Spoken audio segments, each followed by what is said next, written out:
안녕하세요. 124페이지 할 차례죠. 아프니까 청춘이다. 이 책에 보면 더딘 것을 염려하지 말고 멈출 것을 염려하라 이런 말이 있습니다. 여러분들도 너무 그 인터넷에 공부하는 분들 보니까 너무 앞서가는 분들이 많아요. 벌써 뭐 모의고사 풀고 이런 분들도 계시더라고요. 바람직하지 않죠. 그 페이스 관리를 잘 하셔야 됩니다. 지금 이 학원 커리큘럼에 맞춰서 공부하시면 됩니다. 너무 무리하게 오버페이스 하면 빨리 포기할 가능성이 많습니다. 그래서 끝까지 포기만 안 하고 가시면 아마 중간에 힘든 일이 많을 거예요. 다른 사람은 다 쉽다고 하는데 왜 이렇게 나는 어렵냐 이런 갈등을 느끼게 되고 그걸 참아야만 고득점할 수 있습니다. 참으면 됩니다. 모르는 거 있으면 그냥 넘어가면 됩니다. 너무 집착하면 안 돼요. 자꾸 내 생각을 가지고 이해 안 된다 이런 거는 그냥 이해 안 되면 넘어가고 그냥 암기하고 또 3월 달부터 다시 하고 이렇게 하니까 걱정 안 하셔도 됩니다. 자, 124페이지 중개대상물 확인 설명 의무인데 확인 설명이 우리 공인중개사법에서는 가장 중요하다고 봐야 됩니다. 129페이지에 메뉴에 표가 있습니다. 129페이지 메뉴의 표를 보면은 확인 설명 의무와 확인 설명서 작성 교부 의무의 차이점인데 여기에서 반드시 한 문제 출제됩니다. 이 선생님들이 한 문제 나온다 이렇게 명확하게 나온다는 것은 반드시 출제가 됩니다. 이때까지 30번이나 이미 시험을 봤기 때문에 과거 빅데이터가 있기 때문에 이렇게 감히 말할 수 있는 겁니다. 확인 설명 의무가 있고 확인 설명서 작성 교부 의무가 있습니다. 확인 설명서 작성 교부 보존 의무가 있는데 확인 설명 시기 언제 설명을 해야 되는가, 그 다음에 확인 설명 대상, 그 다음에 확인 설명하는 방법, 자, 그 다음에 이 확인 설명을 위반했을 때 제재인데 확인 설명 시기는 중개 의뢰받은 경우에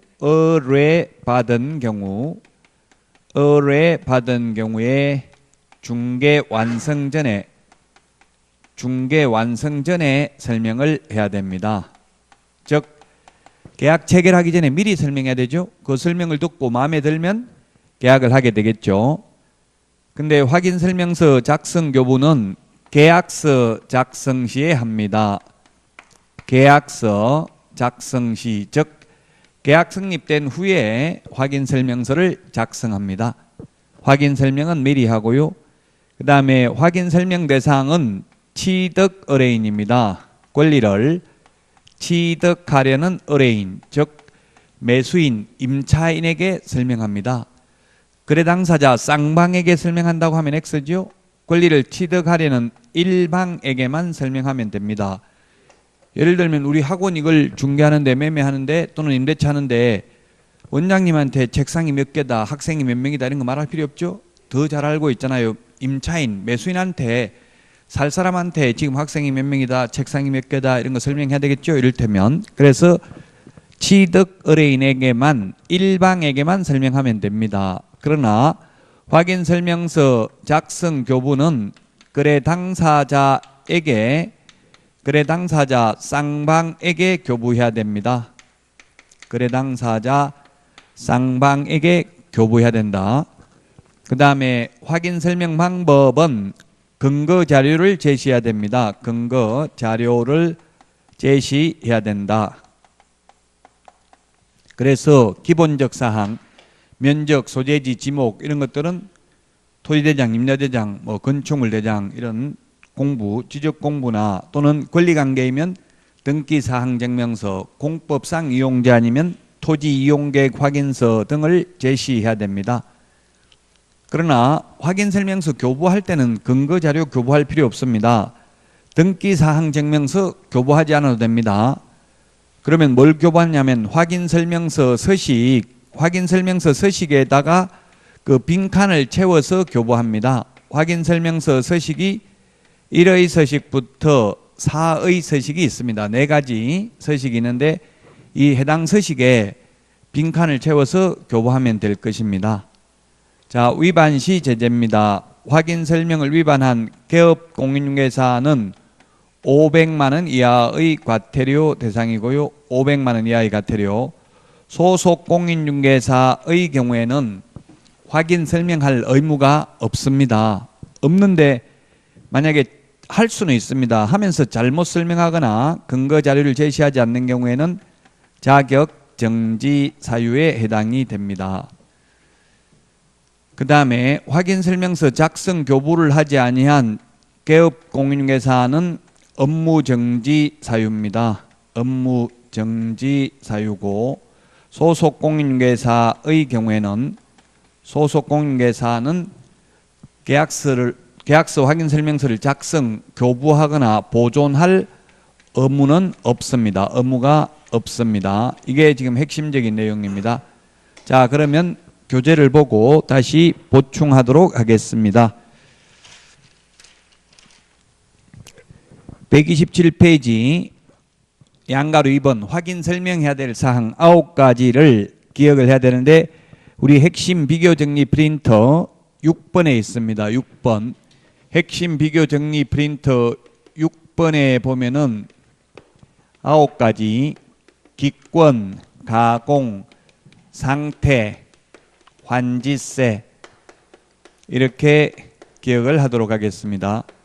그 부동산을 특정 지을 수 있는 소재지, 면적, 지목 등의 기본적 사항이 되겠고요. 그 다음에 두 번째 권리관계, 그 다음에 거래 예정 가격, 거래 예정 금액, 거래 예정 가액 다 같은 말입니다. 개업 공인중개사가 계략적으로 평가한 금액 시세입니다.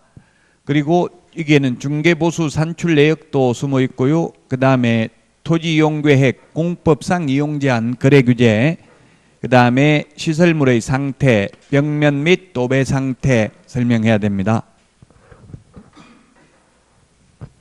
그 다음에 환경 조건, 입지 조건, 취득 관련 조세의 종류 및 세율, 이 9가지를 확인 설명하여야 합니다. 자, 그 다음에 127페이지 양가로 3번 중개대상물의 상태에 관한 자료 요구입니다. 동그라미 1번에 보면 개업공개사는 확인 설명을 위하여 필요한 경우에는 두 번째 줄에 매도, 임대 의뢰인에게 상태에 관한 자료를 요구할 수 있습니다. 시험에 매수, 임차 의뢰인에게 요구할 수 있다고 하면 X입니다. 당연히 임차인은 모르겠죠. 상태를. 이 학원에 책상이 몇 개입니까? 이 상태를 어떻게 하냐고요. 내외부 시설물의 상태, 벽면 및 도배 상태. 그래서 매수 임차 의뢰인이 아니라 매도 임대 의뢰인에게 상태에 관한 자료를 요구할 수 있습니다. 자, 동그라미 2번. 그러면 상태에 관한 자료 요구를 하면 의뢰인은, 개업공개사가 요구하면 의뢰인은 반드시 응해야 될까요? 불응해도 될까요? 불응해도 됩니다. 불응한 경우에는 동그라미 2번에 적어놨네요. 그 취지를 매수, 임차 의뢰인에게 설명하고입니다. 설명하고 밑줄 치십시오. 설명하거나 해서 X로 출제됐습니다. 설명 불응한 경우는 그 취지를 매수, 임차 의뢰인에게 설명하고 설명서 서식에 기재도 해야 됩니다. 불응한 경우. 그래서 이거 이론하고 현실이 많이 달라요. 그러다 보니까 공부 잘하는 분들이 현업을 못하고 또 현업에 근무한 실장들이 보조원 분들이 자격증 취득하러 오면 오히려 합격할 확률이 낮아요. 그 이유는 이론적으로는 불응해도 돼요. 근데 현실적으로 불응하면 예를 들면 싱크대에 물은 잘 빠집니까? 좀 물어봐 주세요. 옛날에 집에 너무 고생을 많이 해서 이번에는 좀 물 잘 빠지는 데 가고 싶습니다. 개업공개사한테 물었는데 개업공개사가 주인한테 물어보니까 안 알려줘서 나도 모르겠다. 이렇게 적으면 된다고요. 근데 그럼 계약이 안 되겠죠, 현실적으로. 그러나 시험에 나오면 불응해도 됩니다. 다만 그 취지를 매수 임차 의뢰인에게 설명하거나가 아니라 설명하고 기재도 해야 된다. 이렇게 출제됐습니다. 자, 그 다음에 확인 설명서 127페이지 작성 교부인데요. 동그라미 1번에 세 번째 줄에 3년간 보존입니다. 작년까지는 사본을 보존하라고 했는데 지금은 원본, 사본, 전자문서 보존해도 됩니다. 원본인지 사본인지 구분하기도 어렵습니다. 그 다음에 공인 전자문서센터에 보관되는 경우는 따로 종이 문서를 보존할 필요도 없습니다. 공인 전자문서센터라는 게 뭐냐면 전자계약서, 즉 부동산 거래계약 시스템을 통해서 계약을 한 경우에는 별도의 종이 문서를 출력할 필요가 없습니다. 그래서 원본, 사본, 전자문서 모두 다 가능하다. 3년 보존입니다. 계약서는 5년 보존이죠. 자, 그 다음에 128페이지 서명 및 날인은 계약서와 똑같습니다. 서명 및 날인 양가로 2번. 지난주에 했던 계약서와 똑같다. 서명 및 날인. 서명 및 날인하는 것은 딱 두 개밖에 없다. 서명 및 날인은 자필로 성명을 적는 게 서명입니다. 등기법 같은 데는 기명날인도 있습니다. 등기관은 기명날인. 기명날인이라는 것은 기재만 되면 된다. 성명이 기재만 되면 되는데 우리는 스탬프 도장 찍으면 안 되고, 즉 행복공인중개사 사무소 대표 박용덕 이렇게 스탬프 도장 만들어서 찍는 게 기명날인이죠. 그건 안 되고 반드시 자필로 서명날인, 자필로 성명을 적고 날인을 해야 된다. 그 이유는 책임의 소재를 명백히 하기 위해서고, 따라서 우리 공인중개사법에서는 기명날인이라는 말은 전혀 없습니다. 전부 서명날인입니다. 다만 서명 및 날인인지 서명 또는 날인인지를 구분해야 됩니다. 서명 및 날인하는 것은 두 군데밖에 없다. 앞에서 지난주에 했던 계약서와 확인설명서만 서명 및 날인이다. 그 외에 모든 서류는 서명 또는 날인입니다. 일반 중개계약서, 전속중개계약서, 부동산거래 신고서, 사무소 이전 신고서, 휴폐업 신고서 등 모든 서식은 서명 또는 날인이라고요. 이 거래계약서와 확인설명서 두 개만 서명 및 날인이다. 자, 그러면 서명 및 날인을 누가 하느냐 하면 개인인 경우에는 개업공개사가 서명 및 날인을 하고, 법인인 경우, 법인 회사죠. 법인인 경우에는 대표자가 서명 및 날인하고, 그 다음에 분사무소인 경우에는 분사무소 책임자가 서명 및 날인합니다. 그런데 당해물을, 그 업무를 수행한 소속공인중개사가 있을 경우에는 소속공인중개사도 개업공개사와 함께 서명 및 날인하여야 합니다. 함께 서명 및 날인하여야 한다. 자, 서명 날인 받고요. 자, 그 다음에 129페이지 확인설명 의무 위반에 대한 제재 4번 보겠습니다. 확인설명 의무 위반하고 계약서 작성 위반인데, 다시 한번 보면 앞에 했지만 확인 설명하지 않거나 그 다음에 근거 자료 제시하지 않는 경우,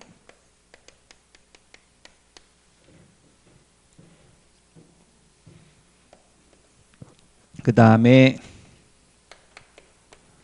확인 설명서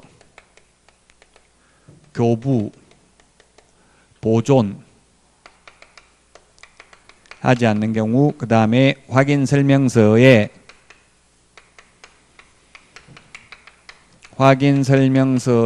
서명 및 날인하지 않는 경우입니다. 서명 및 날인하지 않는 경우.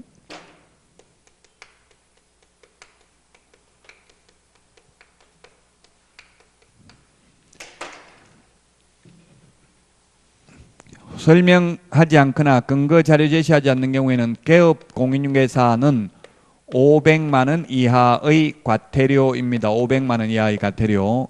그 다음에 소속 공인중개사는 확인 설명할 의무가 없습니다. 안 해도 됩니다.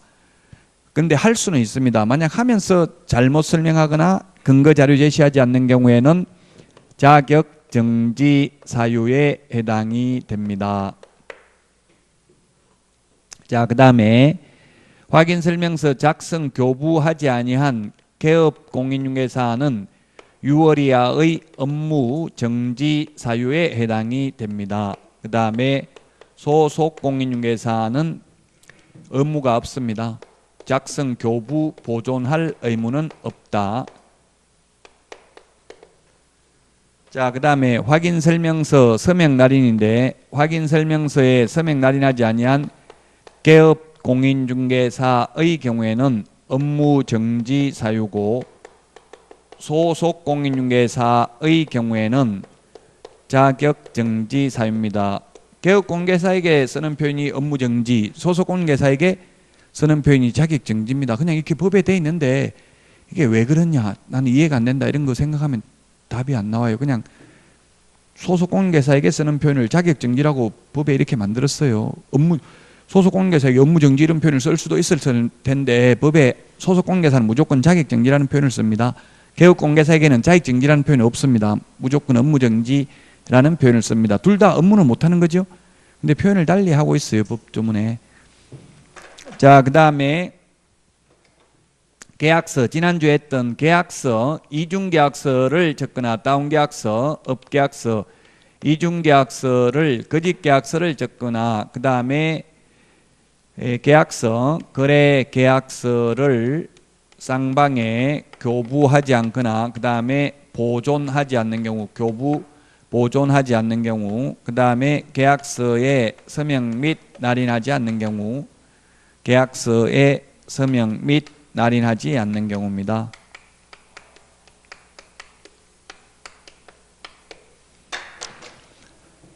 이중계약서, 다운계약서를 적으면 개업공인중개사의 경우에는 임의적 취소할 수 있습니다. 등록을 취소를 할 수 있는데 안 할 수도 있다는 뜻이죠. 안 했을 때에는 6월 이하의 기간을 정해서 업무정지를 명할 수 있습니다. 그 다음에 소속공인중개사가 이중계약서를 작성하면은 자격정지 처분을 할 수 있습니다. 그 다음에 계약서 작성, 교부, 보존하지 않는 경우 개업공인중개사는 업무정지 사유입니다. 업무정지 사유고 소속공인중개사의 경우에는 업무가 없습니다. 자, 그 다음에 계약서 서명 및 날인하지 않는 경우 개업공인중개사는 업무정지, 소속공인중개사는 자격정지. 소속공인중개사는 직원이니까 이거 5년 보존, 3년 보존 할 수가 없죠. 그 전에 잘리는데 자기가. 그래서 소속공인중개사는 보존 업무, 교부 업무 없습니다. 자, 그 다음에 129페이지 소유자 등 확인입니다. 이게 개인정보보호법에 보면은 개인식별정보, 주민등록번호, 운전면허, 여권번호, 외국인 등록번호를 개인식별번호라고 하는데요. 이건 법령에 규정 없이는 수집, 처리, 가공하면 안 되도록 개인정보보호법에 규정되어 있어요. 그래서 그 개인정보보호법에 부합하도록 신설된 겁니다. 25조의 2라고 돼 있잖아요. 25조 2는 25조 26조 사이에 중간에 신설됐다는 이야기죠. 처음에 없다가. 예, 그래서 결론은 이제 개업공개사는 의뢰인에게 신분증 보자고 할 수 있어요. 매도 의뢰인에게, 임대 의뢰인에게 신분증, 본인 맞는지 신분증 보자고 할 수 있다. 자, 다음은 131페이지 지도 감독상 의무고요. 132페이지 개시 의무입니다. 132페이지 개시 의무. 자, 개시 의무는, 개시는 보기 쉬운 곳에 게시해야 되는데, 게시해야 되는 게 등수보자, 몇 등 했는지 등수보자, 이렇게 기억을 하도록 하겠습니다. 중개사무소 등록증 원본, 자격증 원본, 중개보수열표, 보정설정 증명서류입니다. 이 게시 의무를 위반하면 100만 원 이하의 과태료 대상입니다. 등록증인데 중개사무소 등록증은 게시할 의무가 있지만 사업자 등록증 원본은 게시할 의무가 없습니다. 사업자 등록증은 세법에 의해서 게시하는 거지 공인중개사법상 게시하는 거 아닙니다. 소속 공인중개사가 있을 경우에는 소속 공인중개사 자격증도 게시해야 됩니다. 소속 공인중개사 자격증 게시 안 하면 소속 공인중개사가 처벌받는 게 아니라 개업 공인중개사가 100만 원 이하의 과태료입니다.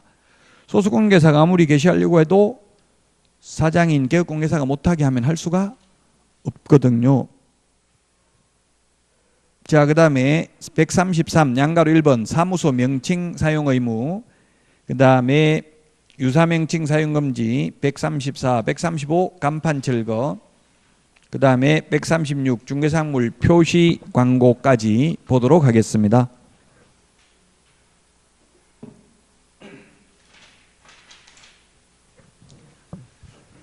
자, 사무소 명칭 표시 의무입니다. 사무소 명칭 표시는 공인중개사 사무소 또는 부동산 중개라는 명칭을 사용해야 됩니다. 부동산 중개. 그리고 5개 광고물 간판은 달아도 되고 간판 안 달아도 됩니다. 간판 달 의무 없다. 2번 시험에 출제됐어요. 5개 광고물이라고 합니다. 5개 광고물은 설치하지 않아도 됩니다. 5개 광고물 설치 안 해도 되는데 이게 간판입니다. 설치할 때에는 간판 실명제라고 해서 반드시 개업공개사의 성명을 표기해야 됩니다. 자, 그래서 공인중개사 앞에 행운공인중개사 사무소, 행복부동산 중개주식회사 이렇게 해도 상관없습니다. 자, 그래서 무등록자가 개업공개사가 아닌 자가 이러한 명칭을 사용하면 1년 이하의 징역이나 1,000만 원 이하의 벌금입니다. 그래서 변호사라 하더라도 트러스트 부동산 이런 거 부동산이라는 말도 중개사무소 개설 등록을 하지 아니한 자는 쓸 수 없다. 트러스트 부동산이 그래서 서울고등법원에서 벌금 500만 원 선고받았죠. 그 변호사가 이 부동산이라는 용어 썼다고 유사명칭 사용금지 위반으로 처벌받은 거예요. 그 지금은 물론 중개법인으로 만들어버렸습니다. 대표자를 자격증 있는 사람으로 임명하면 되잖아요. 자, 그래서 무등록자가 이런 유사명칭을 사용하면은 1년 이하의 징역이나 1,000만 원 이하의 벌금에 처한다. 그 다음에 개업공인중개사가 이 둘 중에 하나의 명칭을 사용하지 않는 경우에는 100만 원 이하의 과태료 대상입니다. 근데 법 7638호 부칙 제6조 2항의 규정에 의해서 등록을 한 것으로 보는 자를 편의상 중개인, 옛날 복덕방 하다가 자격증 없이 지금도 하는 분들이죠. 자격증이 없기 때문에 이분들은 부동산 중개라는 명칭만 쓸 수 있고 공인중개사라는 말은 쓸 수가 없습니다. 그래서 중개인이 공인중개사 사무소라는 명칭을 사용해도 100만 원 이하의 과태료입니다. 그 다음에 5개 광고물은 간판을 달아도 되고 안 달아도 되는데 만약 5개 광고물을 설치하면서 성명을 표기하지 않는 경우는 역시 100만 원 이하의 과태료입니다. 5개 광고물에는 성명만 표기하면 되고 등록번호, 전화번호 적으라는 말은 없습니다. 의무사항은 아닙니다. 그런데 현실적으로 간판에 보면 등록번호 또는 허가번호, 전화번호 이런 거 적어놓은 거 봤죠? 예, 그래도 그건 의무사항은 아닙니다. 자기가 알아서 해도 추가로 했다고 해서 위반은 아니고요. 의무적으로 할 필요는 없어요. 근데 왠지 등록번호, 허가번호 이런 걸 적어놓으면 공신력이 있어 보이죠? 국가에서 허가해 줬거나 등록을 해 줬거나 이런 걸 인정을 받을 수 있잖아요. 허가라는 건 옛날 99년 7월 1일 전에는 허가였고요. 그 이후에는 등록이었습니다. 자, 그래서 이런 불법 간판을 달고 있으면 간판 철거 명령을 할 수 있습니다. 그 철거 명령을 따르지 않는 경우에는 행정대집행법에 의해서 대집행할 수 있습니다.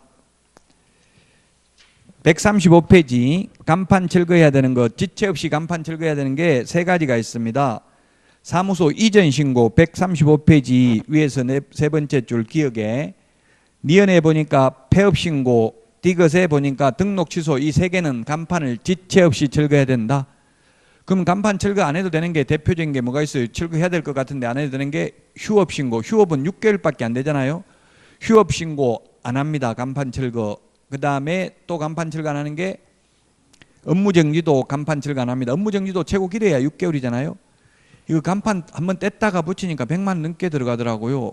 그래서 이 간판 철거 안 해도 됩니다. 휴업이나 업무정지는. 그 동그라미 2번에 간판 철거 안 하는 경우 행정대집행법 밑줄 쳐놓으시고요. 시험에 행정절차법, 민사집행법, X 이런 식으로 출제됐습니다. 행정대집행법에 따라 대집행할 수 있습니다. 간판 철거 안 하면. 따라서 간판 철거 안 해도 과태료나 업무정지 대상은 아니에요. 예를 들면 폐업하고 났는데 폐업한 사람은 업무정지 할 수 있어요? 없어요? 원래 폐업했으니까 못하는데 거기다 업무정지 할 수 없죠? 그래서 그냥 대집행하고 비용만 청구하는 거예요. 대신 집행하고. 만약 불법 간판을 달고 있거나 또는 이 지체 없이 철거해야 되는데 철거하지 않는 경우에는.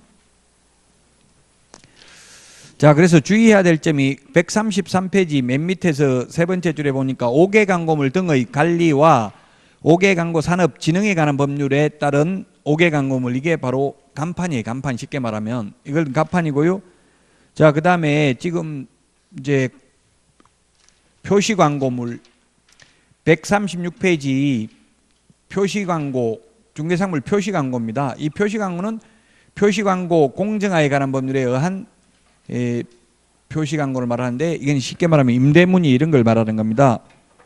5개 광고물은 간판이고요. 그 다음에 표시 광고물은 5개 광고물은 간판이고, 표시 광고 공정화에 관한 법률에 따른 표시 광고물은 뭐냐면, 이건 우리 흔히 보면 임대문의 이렇게 써가지고 그 상가 같은 거 셔터 내려놓고 임대문의 이런 거 핸드폰 번호만 적어놓은 거 많이 보셨잖아요. 그 주로 핸드폰 번호만 적어놨어요. 저도 중개업을 하면서 그게 그 건물주나 또는 임대인 줄 알고 전화해보면 전부 다 거의 대부분 99%가 개업공개사들이라고요. 그 개업공개사인 경우는 개업공개사임을 표시를 하는 걸 4가지를 적어야 된다. 1번 사무소 명칭, 그 사무소의 소재지, 연락처, 성명, 연락처 4개를 적어야 된다. 5개 광고물에는 성명만 적으면 되는데, 그 시험에 5개 광고물에 연락처를 표기하지 않으면 100만 원 이하의 과태료 X죠. 그 광고라는 말이 둘 다 들어가니까 헷갈려요. 표시 광고, 5개 광고 이게 다르다고요. 5개 광고물은 간판, 표시 광고물은 임대문의 이런 거 써붙이는 거를 말하는 겁니다. 전봇대에도 보면 임대문의 해가지고 뭐 방 뭐 있다 이런 거 써붙이잖아요. 그럼 개업공개사인 경우는 이 4가지 사항을 반드시 표시해야 됩니다.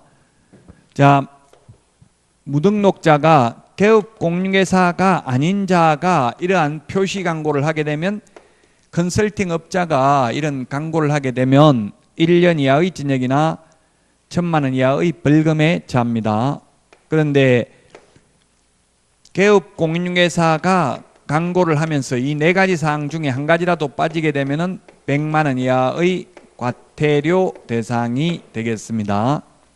그 표시 광고, 같은 광고라는 말이 들어가지만 표시 광고물하고 5개 광고물이 다르다는 걸 주의해야 돼요. 5개 광고물은 간판, 표시 광고물은 임대문의 이런 거 써붙이는 걸 말하고, 5개 광고물은 성명만 표기하면 되지만 표시 광고물, 즉 중개사물 표시 광고를 할 때는 4가지 사항을 표시해야 된다. 명칭, 소재지, 연락처, 개업공개사, 성명까지 4가지를 표시해야 된다. 법인인 경우 대표자 성명이 되겠죠. 자, 그 다음에 140페이지 중개계약입니다. 중개계약. 일반 중개계약, 중개계약이 여러 개가 있는데, 이 중개계약, 전속 중개계약이 물론 중요하고요. 일단 중개계약이 뭔지만 보도록 하겠습니다. 중개계약.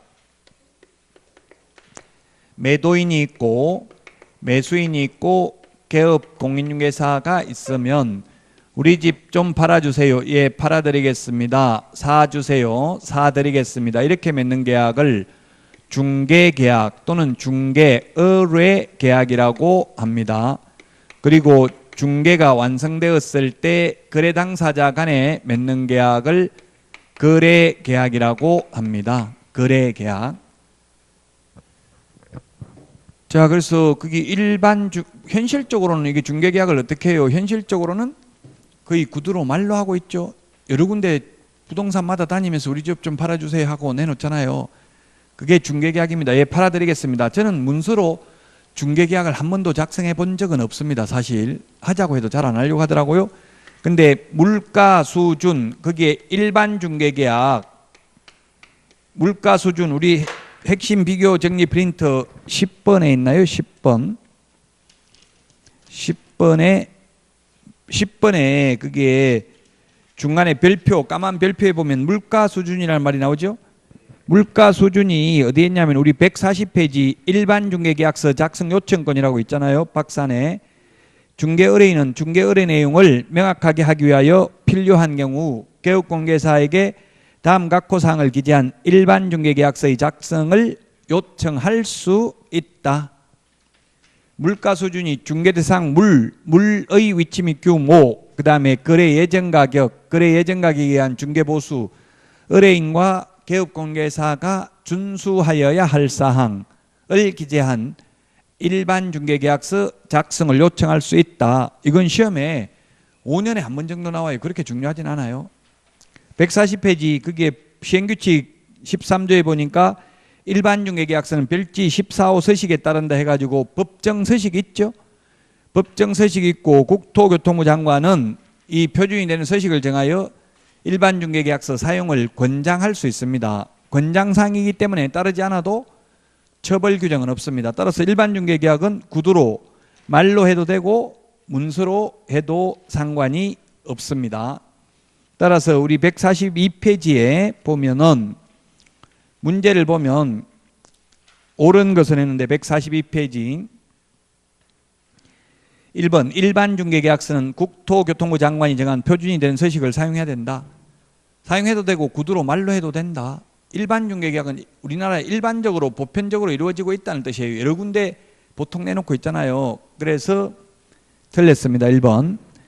2번은 중개 의뢰인은 동일한 내용의 일반 중개계약을 다수의 여러 명의 개업공개사와 체결할 수 있다. 여기저기 다 내놓고 팔아달라 사달라 할 수 있다. 2번이 맞습니다. 그 다음에 3번 일반 중개계약 체결은 서면으로 해야 된다. X입니다. 구두로 해도 됩니다. 다만 서면으로 해도 됩니다. 민법 시험에 뭐뭐는 반드시 서면으로 해야 된다 이런 말 나오면 무조건 X죠. 민법은 전부 불효식 행위입니다. 불효식 행위입니다. 우리 공인중개사 시험 범위에 들어가는 거는 모든 민법을 따지면 요식 행위도 있는데 우리 시험 범위에 들어가는 건 전부 불효식 행위라고요. 반드시 서면으로 해야 된다 하면 X입니다. 또 반드시 명시적으로 표시해야 된다 하면 X입니다. 묵시적으로 해도 됩니다. 뭐 취소, 철회, 해제해 이런 거 전부 묵시적으로도 할 수 있어요. 명시적으로 안 하고. 자, 그래서 서면으로 해야 된다. X. 4번 중개 의뢰인은 일반 중개계약서에 개업공개사가 준수해야 될 사항의 기재를 요청할 수 없다 했는데 물가 수준 4가지 요청할 수 있죠. 그래서 틀렸고 5번 개업공개사가 일반 중개계약을 체결한 때에는 부동산 거래정보망에 중개대상물에 관한 정보를 공개해야 된다 했는데 일반 중개계약은 공개하라는 말도 없고 공개하면 안 된다는 말도 없습니다. 따라서 공개해도 되고 안 해도 됩니다. 일반 중개계약은. 그러나 전속 중개계약은 반드시 공개해야 되죠. 그래서 틀렸고요. 143페이지 이게 일반 중개계약서 법정서식입니다. 법정서식은 보면 메뉴에 시행규칙 별지 14호 서식 이런 표시가 되어 있는 건 법정서식입니다. 시험에 출제됐었습니다. 일반 중개계약서는 법정서식이 있는데 거래계약서는 법정서식이 없다. 143페이지 그 1번 을의 의무사항을 보니까 을은 중개대상물의 거래가 조속히 이루어지도록 성실히 노력해야 된다. 을이 개업공개사입니다. 2번 갑은 의뢰인입니다. 1번 갑 의뢰인은 이 중개계약에도 불구하고 중개대상물의 거래에 관한 중개를 다른 개업공개사에게도 의뢰할 수 있다. 여러 군데 내놓을 수 있다는 이야기죠. 반가로 2번 갑은 을이 공인중개사법 제25조 확인 설명 의무를 이행하는데 협조해야 된다. 협조 안 해도 처벌 규정은 없어요.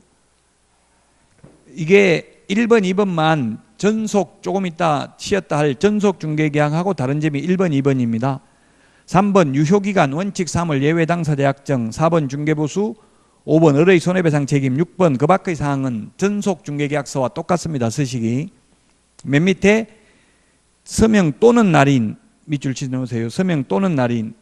계약서 확인 설명서만 서명 및 날인이고 그 외의 모든 서류는 서명 또는 날인이라고 했죠. 서명 또는 날인합니다. 물론 기명 날인하는 것은 없습니다. 그 다음에 144페이지 그 뒷면에 보니까 권리 이전용, 권리 취득용 이렇게 되어 있어요. 따라서 일반 중개계약이나 전속 중개계약 모두 매수 의뢰인 또는 매도 의뢰인 누구와도 다 중개계약을 체결할 수 있죠. 권리 이전용, 권리 취득용이 있다고요.